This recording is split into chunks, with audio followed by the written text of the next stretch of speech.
Hey, Shalom Akim. This is Ariala. First off, I want to give all praise and glory to Yahweh, Ba'ashem Yahweh Shai. Once again, I want to give all praise and glory to Yahweh, Ba'ashem Yahweh Shai. I want to send double honors to the apostles and elders of Great Millstone. Much peace, love, and salutation to all Yakim out there kicking the word on the globe in sincerity and truth. And first off, I want to say Salakia, man. I'm in a different area, so you can hear a lot of noise, man. Had to go and visit the other side of the fam or whatever. But today what I wanted to talk about is the petrodollar and World War III. And basically how we previously we talked about how Ishmael and his sons were going to be divided, and how they was going to fight, and how they're going to be mixed, and they're going to cause tumults.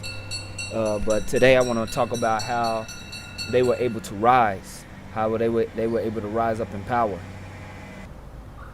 I would like to show you how they rose up in power, and basically how the Most High has moved all these people into the perfect positions to start World War III. Right now, if you watch the previous shows that we put on with the algorithms, you have the calm before the storm, and then we talk about everything as far as an overview. And when you look at it, we're still within that calm before the storm, so to speak. But these things that are happening amongst the nations of Russia, China, Saudi Arabia, Iran, Venezuela, you see the inflation that's happening with them, and that's largely due to what's going on with oil and everything like that. It's pushing World War III more rapidly. So I want to read a few things and go over a couple of scriptures and show how prophecy is coming to life right before our face, okay? So this first article that I want to get, it says the Middle East. This is KCResearch.com. Now they got some things that are good, then they got some things that are just, you got to spit out the bones, because a lot of these economic commentators or strategists, they're looking at things purely from economic trends. They're not paying attention to the scriptures. They're not paying attention to what's happening geopolitically or in a military sense. Okay, so some of the things that they say is going to happen is stretched out for a hell of a long time, because they're not considering the fact that these people are going to go to war in a minute. Okay, it says the Middle East oil crisis, OPEC desperately wants to hide. All right, and it's from Martin Katruza, chief energy strategist, KC Research. I just want to start down and get to the point. It says, dear friend, ever since the first well popped its lid at Spindletop, Texas in 1901, oil has turned more ordinary folks into millionaires than any other energy play. Of course, nobody understands this better than the unlikely power brokers of OPEC, the Organization of Petroleum Exporting Countries. We're going to get into that a little while in a second. Their ancestors roamed the desolate Middle Eastern deserts for thousands of years. But thanks to little more than their combined blessings of geography and geology, a handful of these nomads found themselves sitting on top of the largest oil-gushing oasis in the world. And that's true. Their ancestors were known for just kind of being merchants within the deserts. Okay, that's what Ishmael and a lot of these nomadic people were known as. Even we were kind of mixed in that bunch, okay? Before we settled in the land of Canaan, okay? We were just known as nomadic people, but chiefly the Ishmaelites was, the Arabians were known as people who were merchants and traders, okay? And we'll get an example of that right here in the scriptures. This is 1 Kings 10 and 15. You know what, let's start at 14. It says, now the weight of gold that came to Solomon in 1 year was 636 talents of gold. Beside that, he had of the merchantmen and of the traffic of the spice merchants and of all the kings of Arabia and of the governors of the country. Okay? And that's what, the men of Arabia was known as, man. It's a mixed bag of people.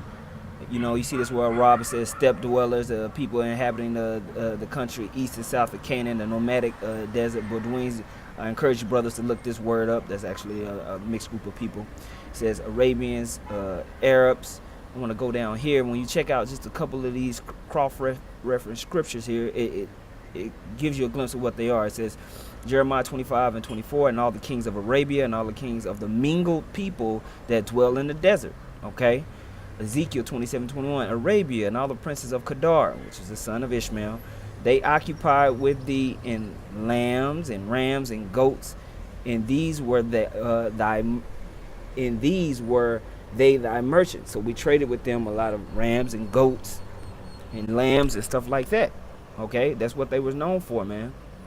Before this oil boom that happened, because when this oil boom happened in the 20th century, man, that brought just tremendous amounts of riches to the Middle East and changed the game. All right, and we're gonna get into the scripture how it allowed them to beat their plowshares into swords, and now they're preparing to do that because their riches are being attacked. Their way of power on the planet Earth is being changed, so they have to position themselves. But the Most High wanted to go this way, man. Okay, let's go back into this article down into the what's this, third or fourth paragraph. It says, virtually overnight, these new sultans of oil traded camels for Lear jets and tents for mansions. Millennia of barren, sand-swept wasteland was leveraged to create personal empires wielding unimaginable world power. You probably remember what happened back in 1973 when OPEC first decided to flex its political muscle. They threw the entire world into a tailspin by suddenly quadrupling the price of oil and even temporarily shutting off supply to the U.S. entirely. The resulting melee of panic, gas lines, price hikes, and rationing stimulated OPEC's bloodlust, and they've been holding the axe of oil dependency over the heads of the world ever since. All right, so basically what you had happened was war between Syria, Egypt, and Israel, the state of Israel, that led to what was called as the Yom Kippur War, the 6-Day War. Okay, and it forced OPEC's hand into putting an embargo on the West, those nations that was backing up the state of Israel, man. So let's get some of this information real quick. The largest economic setback for the United States came in 1973. October 6 marked the beginning of the Yom Kippur War in the Middle East, which witnessed Syria and Egypt attack Israel. Since Israel was a creation of the United States, Nixon refused to allow the nation to collapse under the pressure of Syria and Egypt. He therefore authorized Operation Nickel Grass to deliver economic and military aid to Israel. Incensed by Nixon's decision to support Israel, OPEC authorized an oil embargo that had devastating effects on the United States economy. On October 16, the oil embargo went into effect. The price of a barrel of oil rose by nearly 70% to roughly $5 a barrel. This may seem rather low considering in our time we have seen oil well over $100 a barrel, but you must consider the period where wages and earnings were relatively low. Eventually, OPEC nations agreed to a reduction in oil production in correspondence with the embargo. The price for oil eventually reached $12 a barrel in 1974. The limited production of oil, coupled with the rising price of a barrel, resulted into international recession. The effects of the recession were felt on the American home front as both inflation and unemployment skyrocketed. Many historians agree that the period of economic instability from 1970 to 1973 represented the worst financial distress the United States had seen since the Great Depression.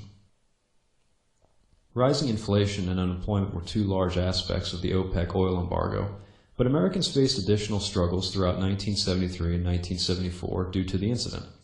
All right. Let's first get OPEC here. It says OPEC. This right here is the English online. All right. It says OPEC, the world's oil cartel. OPEC is an organization of petroleum exporting countries. It was founded in Baghdad in 1960 and has currently 11 members. OPEC's aim is to regulate the amount of oil that member nations produce and to keep prices at a steady rate. So all 11 of these members, they come together and they say, okay, look, this is how much you're going to produce, this is how much you're going to produce, this is how much we're going to produce, and this is the price that we're going to set it at so we can keep everybody in the markets buying and keep supply and demand on point so we can all stay rich. All right? The countries get together twice a year and agree on how much oil each country is allowed to produce. OPEC's headquarters are in Vienna, the capital of Austria. Okay? Because back in the day, Vienna was the center of the economic world. All right? Now you have it more positioned over there in the EU. Okay, It says, before OPEC was created, there were large oil companies that controlled the world's oil production. They wanted to sell as much oil as possible and did not let governments influence their decisions. Oil-rich countries, especially in the Middle East, wanted more control over the oil that they produced. As a result, Iran, Iraq, Saudi Arabia, Kuwait, and Venezuela founded OPEC. In the following years, Qatar, Indonesia, Libya, Algeria, Nigeria, Ecuador, Angola, and the United Arab Emirates also became members. In the 1960s, OPEC did not have much power. This changed in 1973 when the first Arab-Israeli war started. The United States and a few European countries supported Israel. As a form of punishment, OPEC nations, influenced by the Arab countries, stopped selling oil to the West. Within the next 6 years, oil prices rose to 10 times the price of the early 70s. OPEC countries became rich with so-called petrodollars. The West sank into deep recession because they needed OPEC's oil. All right, and so it's showing you here the different nations that have joined OPEC. Okay. It says, in the aftermath of the energy crisis of the 1970s, Western countries started looking for alternative forms of energy in order to become more independent from OPEC and the oil-producing nations. In 1986, oil prices dropped to the lowest rate in history. Oil-producing nations lost much of their income.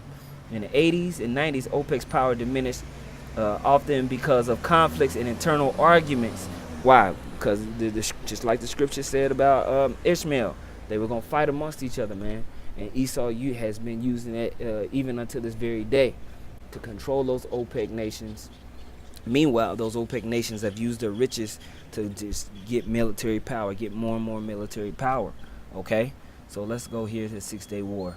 This is in Wikipedia, of course. The 6-Day War, it says, also known as June War, 1967 Arab-Israeli War, or Third Arab-Israeli War, was fought between June 5th and 10th, 1967, by Israel and the neighboring states of Egypt, known at the time as the United Arab Republic, Jordan, and Syria. Relations between Israel and its neighbors had fully diminished following the 1984 Arab-Israeli War. In the period leading up to June 1967, tensions became dangerously heightened.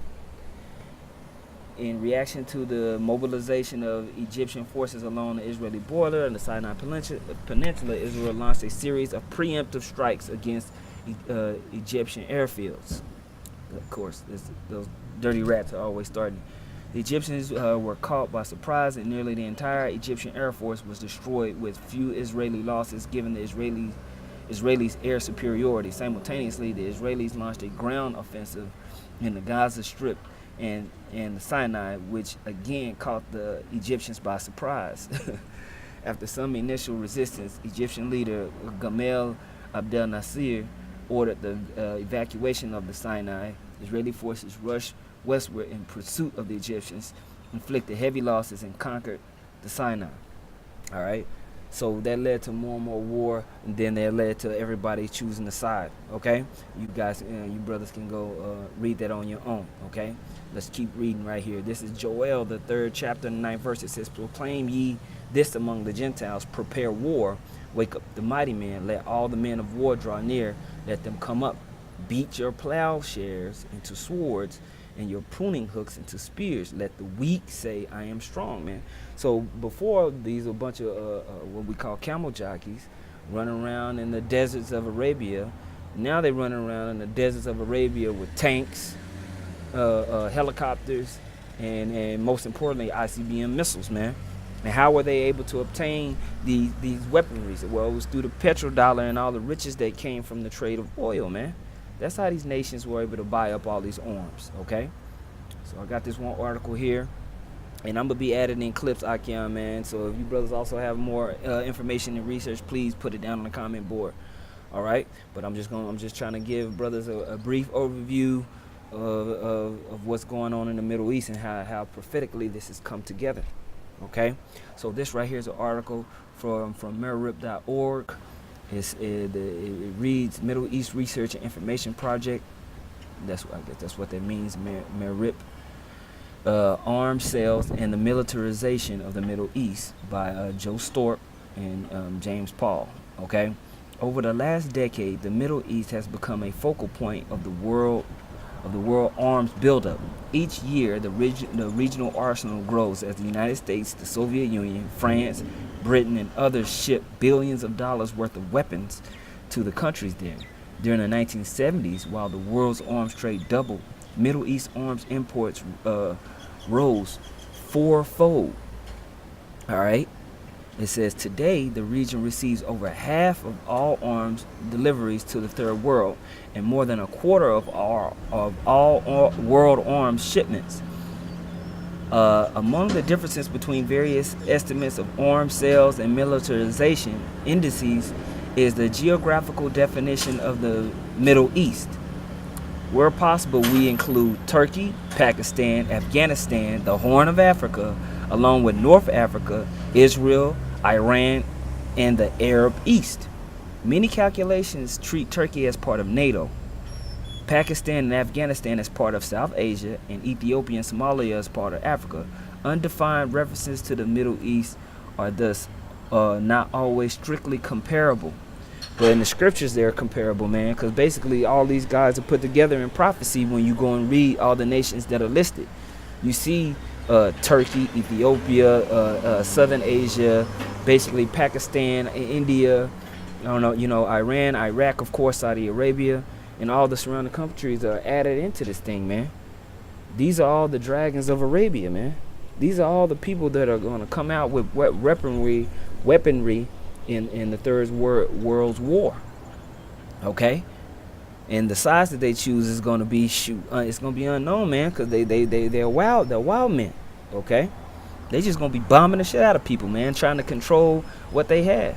Okay, and the Saudi Arabia, as we're going to read in a minute, is teeter-tottering because the petrodollar is being taken away. So what is Saudi Arabia going to do? They got to position themselves in the world markets, right, so they can eat. Okay, but look at this map.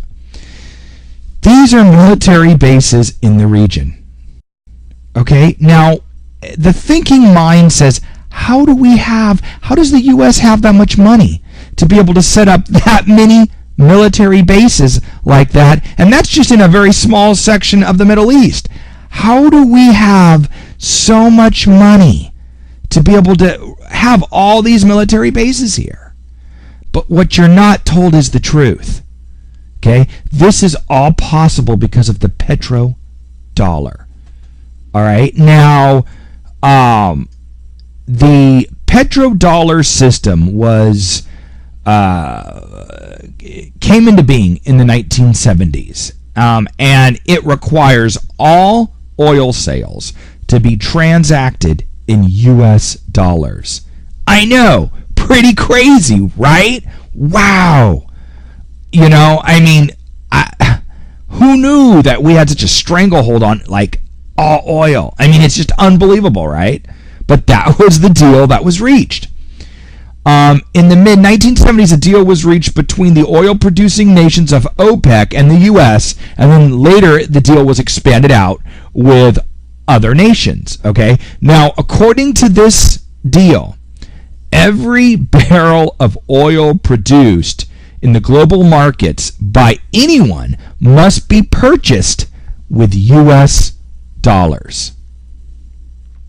So any country around the world that wanted to purchase oil, okay, had to exchange its national currency for U.S. dollars. Okay, so if you want to purchase oil, you need to get your hands on U.S. dollars. That's the reality of other countries. Hey, we need to get our hands on U.S. dollars. Now, there's multiple ways to do this. You could exchange your national currency for U.S. dollars and then use those U.S. dollars to go and purchase oil, okay?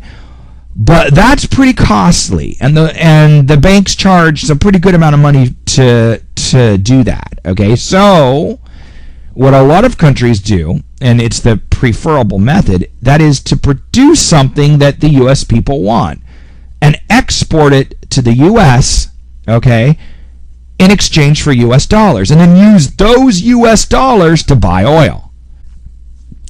it takes energy and oil to grow an economy. So Japan, for example, has very few natural resources, including oil. Okay, so they must import large amounts of oil. This means that they must have lots and lots of US dollars. So Japan manufactures a Honda, ships it here to the US, receives payment in US dollars, okay, for that product, and then it could use those US dollars to purchase oil. Now, the petrodollar system has proven to be very beneficial to the US economy since the 1970s. Many of the oil-producing nations agreed not only to sell their oil in exchange for US dollars instead of their own currency, okay, but they also agreed to take those excess profits and then invest them back into the safety of US government bonds. Okay, so in essence, the US receives a double loan out of every single barrel of oil that's sold worldwide. I mean, that's just incredible, you guys. So every global oil transaction, every barrel of oil that is sold on the world markets increases the demand for US dollars. And it also increases the demand for US debt securities or bonds. Okay? So again, just think about that for a second. Let me back up a little bit. These oil producing countries not only agreed to sell their oil in exchange for US dollars instead of their own currency, okay, but they also agreed to take their excess profits and then invest them back into the safety of US government bonds. Okay, what are US government bonds? That's US debt. Okay, so that every oil that's sold increases the demand for the US dollar and the demand to buy up our debt. Okay? All right, so it says, by our measurement, they tend to understate the amount, value, and proportion of weaponry in the region.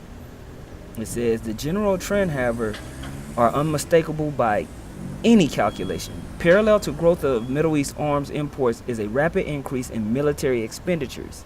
In less than 20 years, these have grown tenfold in value from 4.7 billion in 1962 to 46.7 billion in 1980, nearly 9 times the world average. All right, see how rapidly the Middle East is beating those plowshares into swords?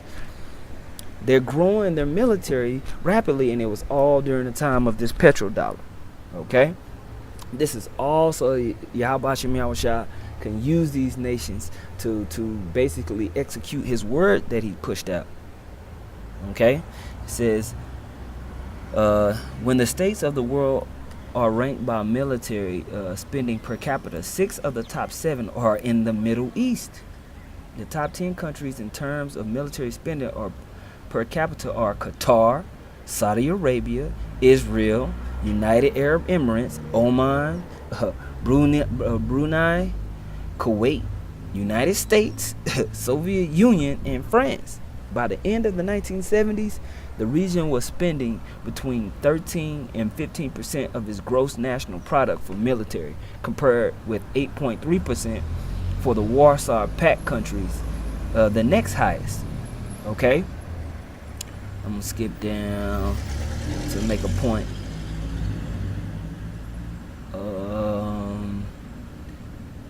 Okay, arms race factors. It says conflicts between states in the region have been a major element in the regional arms race. The state of war between Israel and the neighboring Arab countries is only the most visible of these. Now, this shows you that those people that moved into the land of Israel are not the true Israelites, because when the Israelites were to return to the land, the prophecy said that there was going to be peace. It's been nothing but perpetual war since they've been there, letting you know these are not the true children of the Most High. Okay, the true children of the Most High are still in captivity over here in North, Central, and South America, and then spread across the world, you so-called Negroes, Latinos, and Native Americans. And they don't want you guys to, they don't want brothers and sisters to believe this, but this is the truth. And prophecy is proving it day by day, okay? You brothers can read more on that if you want to and get down to the point. It says oil and arms. The explosion of oil revenues in the region accelerated the Middle East military buildup.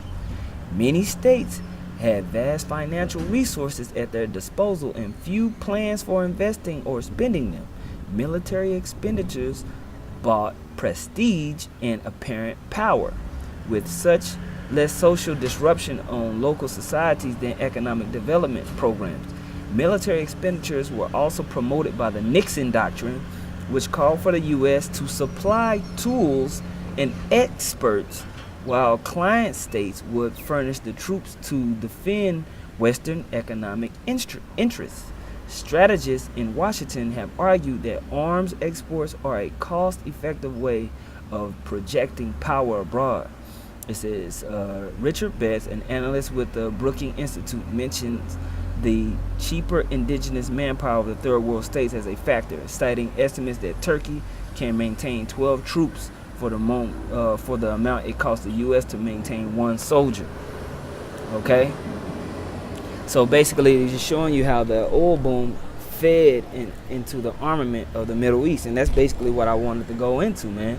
You know, the petrodollar and its demise eventually to cause World War III is hand in hand with the rise of these heathen nations rising up. They were weak, saying that they were strong. They're calling them third world states. The scriptures is just say the weak was considered the weak in the world.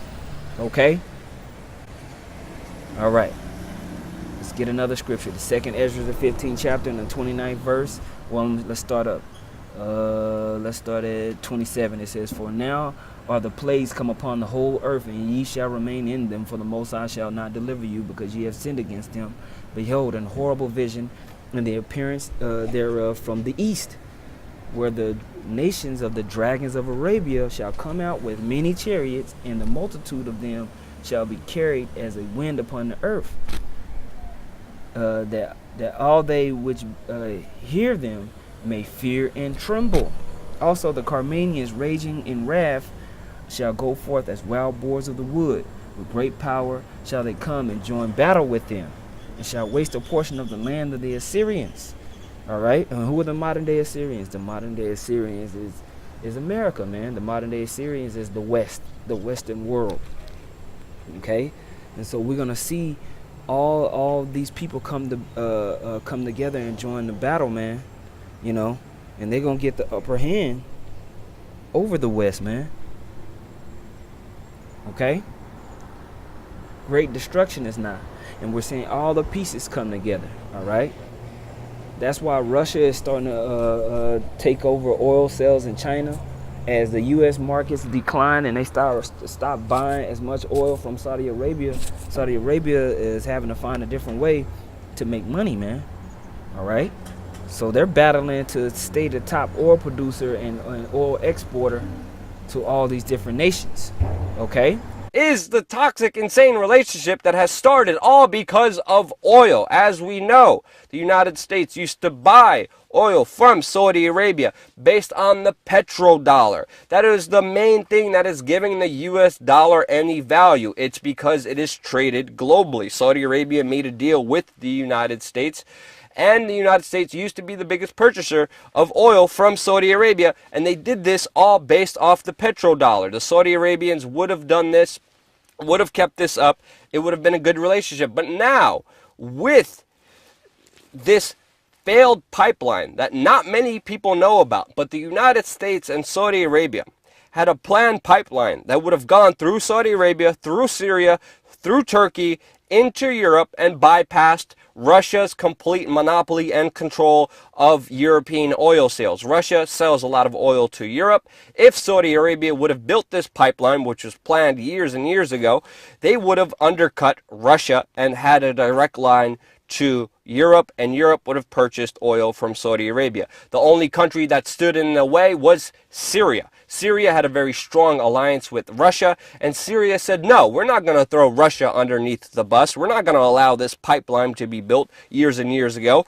And ever since then, Saudi Arabia, Israel, Turkey, and the United States have been giving weapons, arms, money, munitions to Syrian rebels, Al-Qaeda, al-Nusra, to get rid of that president. And because of this failed oil deal, because of the low oil prices, you see the tensions rise between the United States and Saudi Arabia. Saudi Arabia is now preparing for the end of oil. The richest oil country in the world is building a $2 trillion post-oil fund since the demand of oil is going down and causing this conflict between the United States and Saudi Arabia. Saudi Arabia is going to go broke because of these latest revelations that are happening. Because now Russia and Saudi Arabia are pumping as much oil as possible.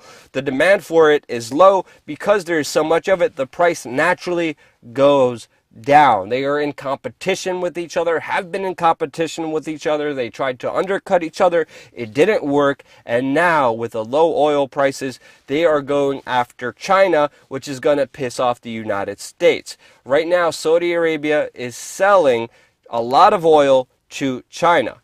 But Russia is doubling down on their oil exports to China, and they have just stolen the Saudis' crown, China, and Russia is now the top oil producer, oil supplier to China. And Russia and China have made an agreement and are now selling this oil on gold-backed yuan, a new currency that China has launched that cannot be traded or used for US dollars. With Russia now stepping in, having a great relationship with China, China and Russia making a deal against the US petrodollar. Saudi Arabia, most likely, again, this is all speculation, I can't have anything to verify this, but I personally believe Saudi Arabia needs to survive by selling more oil to China. They only accept gold-backed yuan for their oil. China is pressuring Saudi Arabia. Saudi Arabia is thinking about switching alliances from the United States to China in order to economically survive. That's why the United States came out and said, well, we're going to say you did 9/11.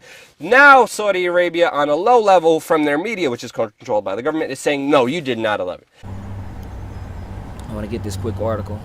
It says Saudi Arabia is once again China's top oil exporter, but the reason is bad news. All right.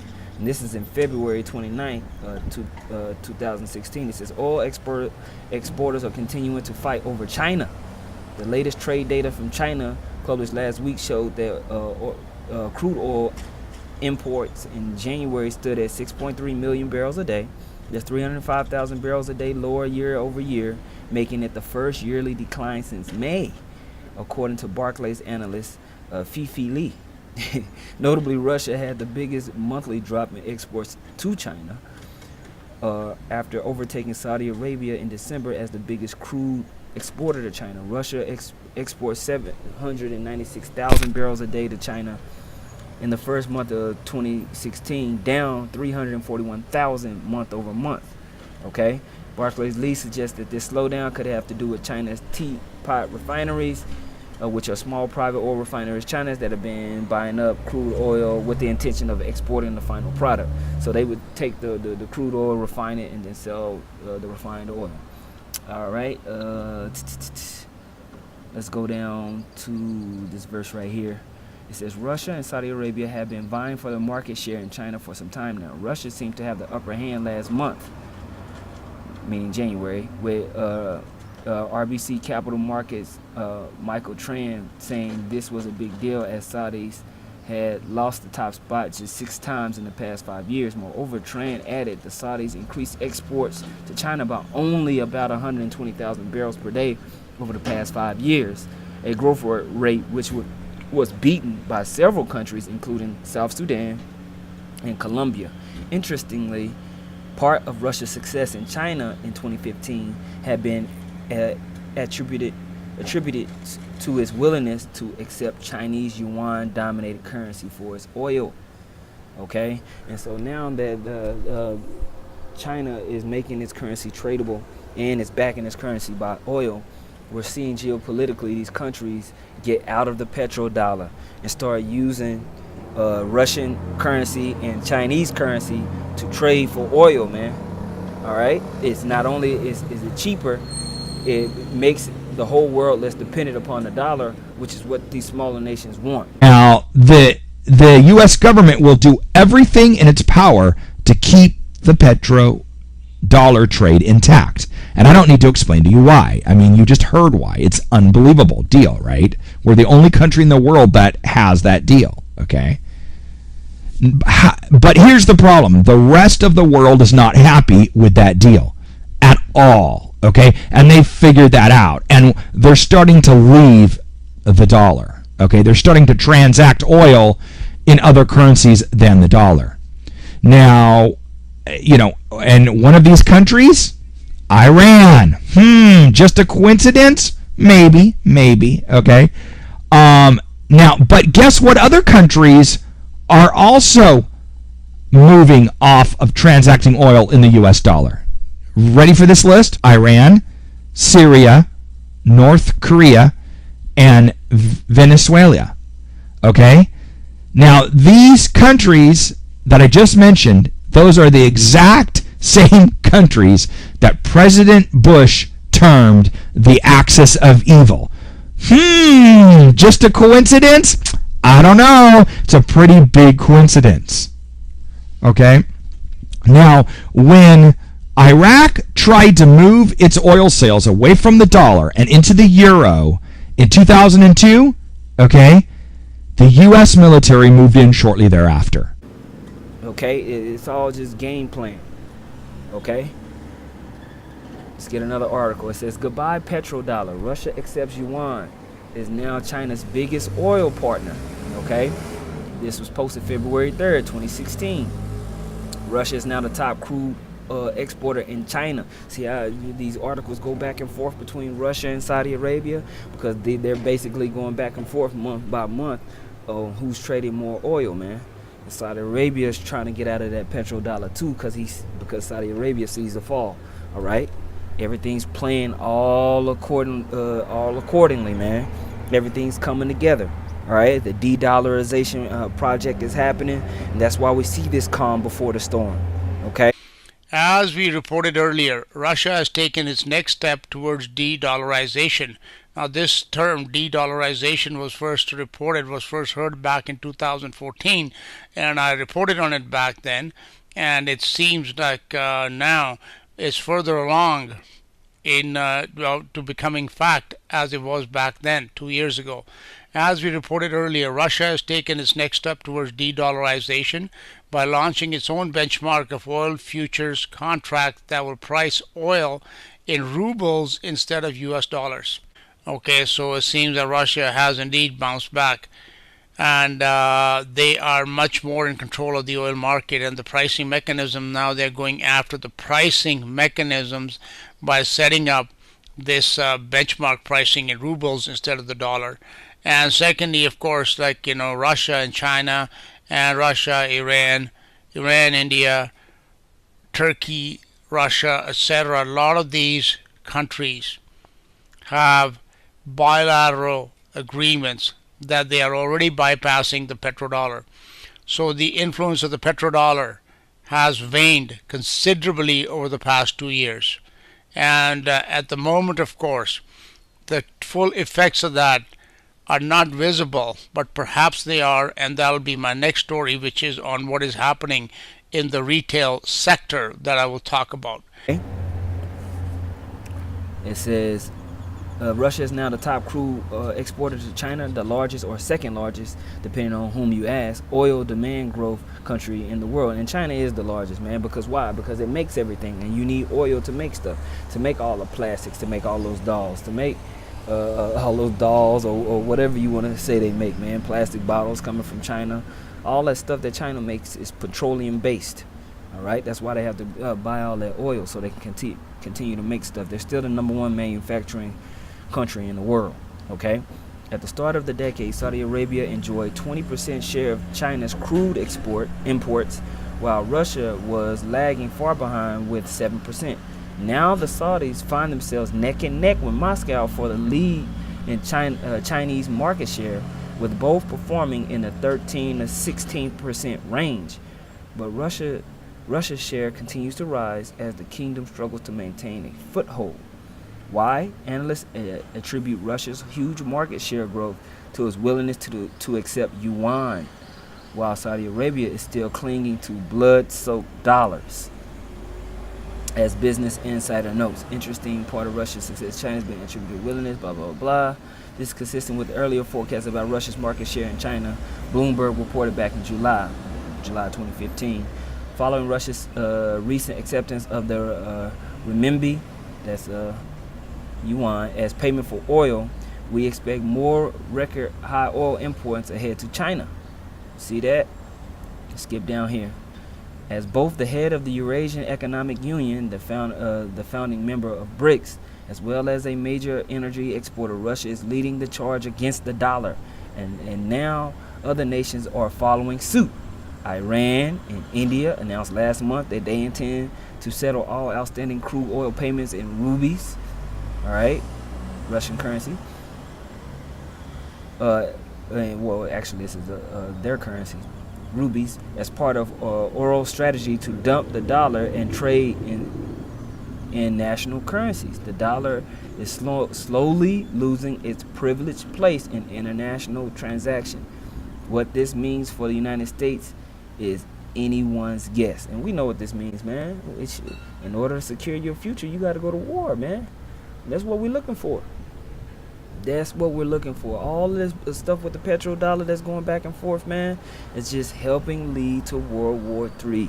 That's why you're seeing all these positioning along the border of Crimea and in Ukraine. That's why you see Russia talking to Romania and surrounding nations, letting them know, look, it's about to go down. That's why, all these other nations are rapidly building up their arms. North Korea, along with the other Middle Eastern countries, okay? Because the paradigm shift is about to happen on the planet Earth, but it's all orchestrated by the Most High. This is all the Heavenly Father, Yahweh Shem Yahushai's algorithm. Another article, Huffington Post. $9 trading is killing the petrodollar and the foundation of U.S. Saudi policy in the Middle East. Okay. This was written, updated in February 1st, 2015. It says a profound transformation of the global monetary system is underway. It is being driven by a perfect storm. The need for Russia and Iran to escape Western sanctions, the low interest rate policy of the U.S. Federal Reserve to keep the American economy afloat, and the increasing demand for Middle East oil by China. The implications of this transformation are immense for U.S. policy in the Middle East, which for 50 years has been founded on a partnership with Saudi Arabia, escaping sanctions.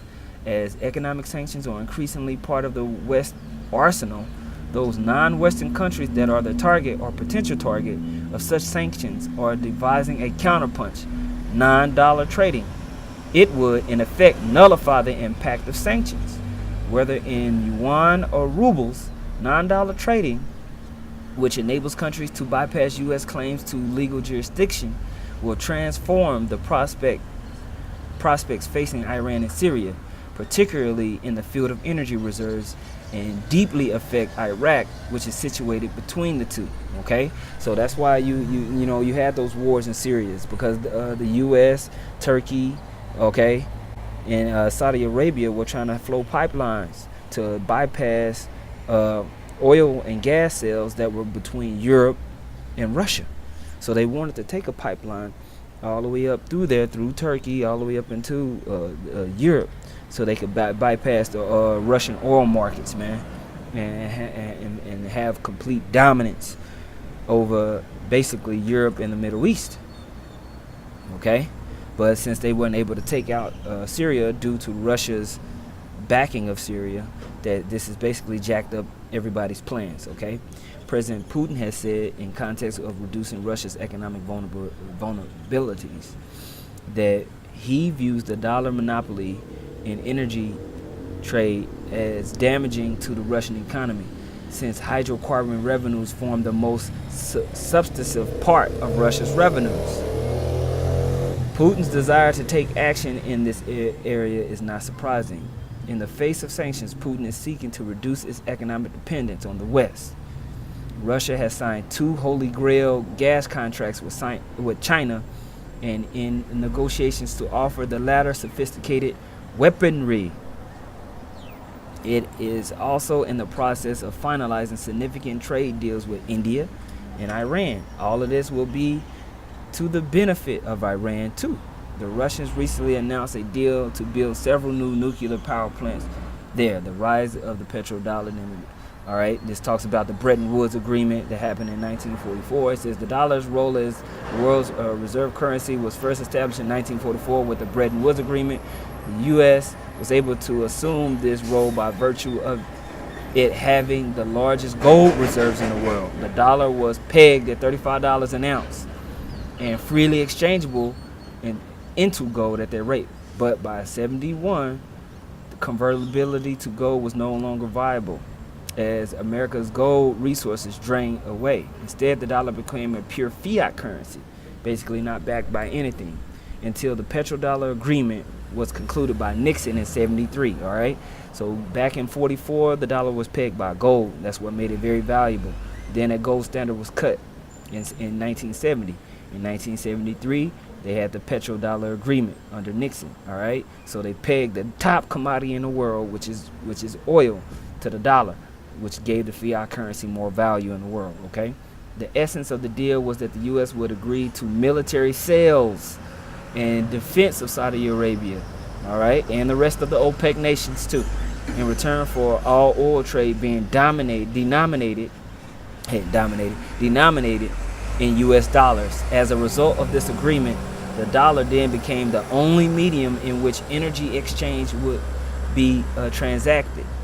All right, this underpinned its reserve currency status through the need for foreign governments to hold dollars, recirculated the dollar cost of oil back into the U.S. financial system, and crucially made the dollar effectively convertible into barrels of oil. The dollar was moved from a gold standard into a crude oil standard.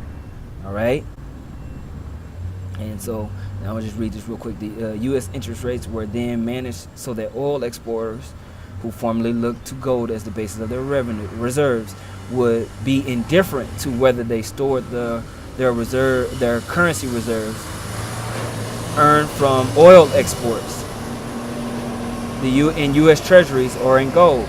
The value was equivalent. So now they would just hold U.S. dollar. They would just hold U.S. debt. That's why you have these nations holding all these treasury bonds, man. Okay, and that leads that. And today you brothers can Google that, and we already have videos that talk about that. If you just look on our page, okay, where we go into inflation, we go into deflation, we go into basically the geopolitical moves that have led to the current state. I just really wanted to go into this petrodollar and how it's led to these Arab nations becoming more militarized, which is opening them up into beating their plowshares into swords, which is going to lead into World War III. Guys, so the U.S. government knows that when the petrodollar system begins to completely break down, the U.S. dollar will begin its death spiral, okay? Because what's going to happen basically is that there's going to be too many U.S. dollars. Think about all of the surplus U.S. dollars that have been printed and printed and printed and printed, but there's artificial demand buying up those U.S. dollars in other countries for every barrel of oil that's traded, okay? And then they're taking their excess profits and buying U.S. debt with it, okay? Once that unravels and countries go off the petrodollar, countries say, no, we're not going to trade oil in U.S. dollars. We're going to trade it in our currency or in this currency, okay? Once countries move off of that, okay, then the demand for U.S. dollars vanishes, and now we've got a huge surplus of U.S. dollars, okay? We don't have the demand there for U.S. dollars anymore, and we don't have the demand for our debt or for our bonds there, okay? And as a result, hyperinflation is going to take place, right? It's too many dollars chasing too few goods. Okay, that's what leads to hyperinflation. We're going to have too many dollars. The U.S. economy will be flooded with gobs and gobs and gobs of money.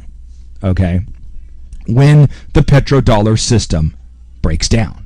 Okay, and that's why the U.S. government will fight and try to keep the petrodollar system in place. And I don't blame them. Okay, now. Okay. So, you know, that's basic what I want to go into. Of course, I'm going to add clips to you. Lord willing, this is edifying to all you Akim. Like I said before, if you Akim have more points you know, please put them in the comment board. Lord willing, this was edifying. With that, I want to give all praise and glory to Yahweh Bashem Yahushua. Once again, just to shake off all the IUIC members from this page, I want to give all praise and glory to Yahweh Bashem Yahushua. Once in double honors to the apostles and the elders of Great Millstone. Much peace, love, and salutation to all your Akiam out there kicking the word in sincerity and truth. Shalom.